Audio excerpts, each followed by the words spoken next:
CM Devendra Fadnavis ने logistic park के भूमि पूजन के दौरान कई अहम मुद्दों पर प्रतिक्रिया दी है।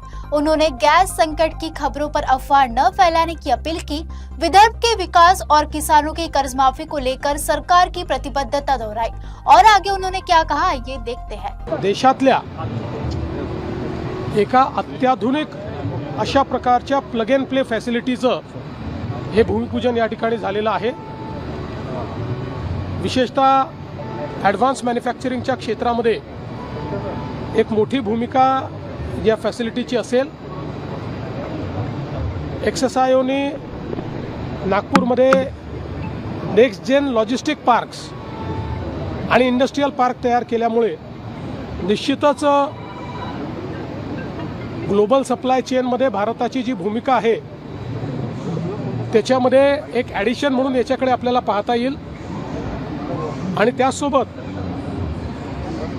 एक नागपूरला जे लॉजिस्टिकल जिओग्राफिकल ॲडव्हान्टेज आहे त्या ॲडव्हान्टेजचा फायदा देखील अशा प्रकारच्या फॅसिलिटीच्या माध्यमातून या ठिकाणी घेता येईल। आणि म्हणून एक्सएसआयओचे आशिष अग्रवाल यांचं मी मनापासून अभिनंदन करतो। राज्यात गॅसची काय स्थिती आहे, तुटवडा होईल अशी भीती आहे नागरिकांमध्ये। असं आहे की माझी माध्यमांना विनंती आहे की नागरिकांमध्ये विनाकारण भीतीचं वातावरण तयार करू नये। जे काही परिस्थिती आहे ती केंद्र सरकार हाताळते आहे, ती केंद्र सरकार सांगते आहे। विनाकारण वेगवेगळ्या बातम्या दाखवून हे घडणार ते घडणार ते घडणार असं सांगून नागरिकांच्या मनामध्ये भीती आणि संभ्रम तयार करणं हे देशाच्या आणि समाजाच्या हितात नाही। आणि काल हेच केंद्र सरकारने देखील स्पष्टपणे सांगितलेलं आहे। कालच्या बजेटमध्ये महाराष्ट्रालाच भरभरून मिळालेला आहे आणि मग महाराष्ट्राला जेव्हा भरभरून मिळेल तेव्हा विदर्भ कसा मागे राहील।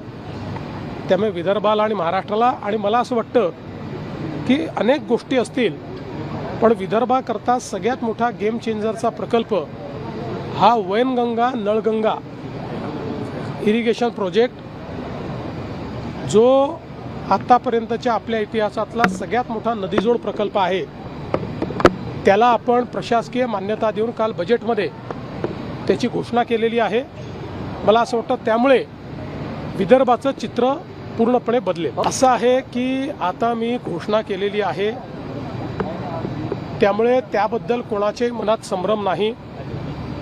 काही लोक वेगवेगळ्या गोष्टी पसरवण्याचा प्रयत्न करतात। कोणी म्हणतं राष्ट्रीयकृत बँकेची होणार नाही, कोणी म्हणतं जिल्हा बँकेची होणार नाही, कोणी म्हणतं या सोसायटीची होणार नाही, कोणी म्हणतं त्याची होणार नाही। आम्ही 2 लाखापर्यंत कुठलीही बँक असो ज्यांना पीक कर्ज द्यायचा अधिकार आहे अशा कोणीही दिलेलं पीक कर्ज हे आम्ही त्या ठिकाणी माफ करणार आहोत।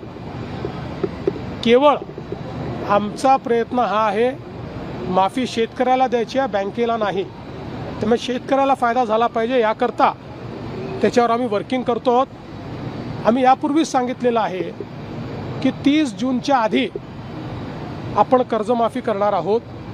त्यामुळे आता बजेटमध्ये ती आली असल्यामुळे आता पुढच्या कारवाईला सुरू होईल। कमिटी याच्यावर काम करते, कमिटी बाकी सगळ्या गोष्टी या ठिकाणी सांगेल। एवढंच सांगतो जुन्या कुठल्याही कर्जमाफीपेक्षा चांगली ही कर्जमाफी असेल।